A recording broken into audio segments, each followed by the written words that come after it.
Salut les esprits indépendants! Comment mieux apprécier sa vie? Tout d'abord, il faut identifier les choses qui ne vont pas.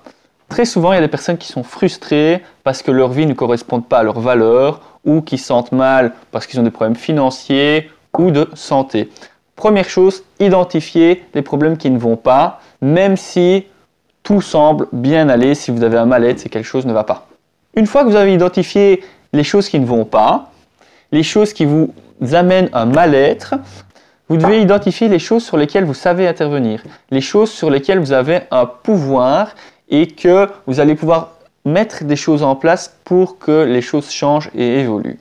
Les choses sur lesquelles vous n'avez aucun pouvoir, vous devez essayer de les sortir de votre esprit et d'éviter que ça vous préoccupe et que ça vous prenne trop de place. Parce que de toute façon, ce sont des choses sur lesquelles vous n'avez aucun pouvoir et ça risque de vous gâcher la vie pour rien. Une fois que les choses sur lesquelles vous pouvez intervenir sont identifiées, vous devez passer à l'action et tout de suite, vous devez agir.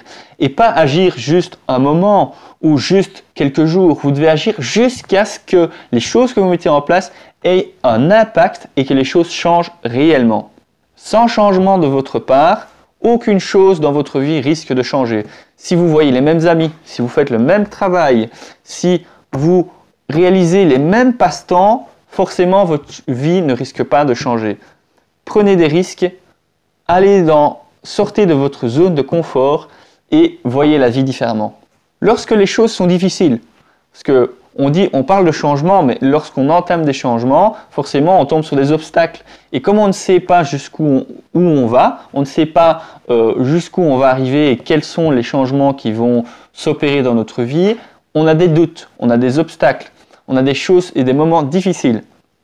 N'oubliez pas de faire des pauses et de vous rappeler les choses que vous avez déjà réalisées, les choses que vous avez déjà.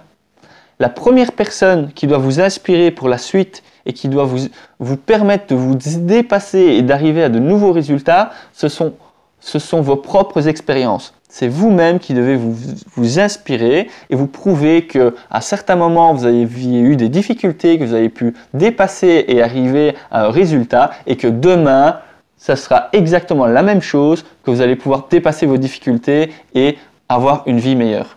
C'était une vidéo pour vous partager un état d'esprit qui me permet d'évoluer constamment et de vivre tous les jours de nouvelles petites aventures. Si vous avez aimé la vidéo, je vous incite à laisser un petit commentaire et à cliquer sur le petit bouton j'aime ici en dessous et à vous abonner. Merci et à très bientôt pour une prochaine vidéo. Au revoir.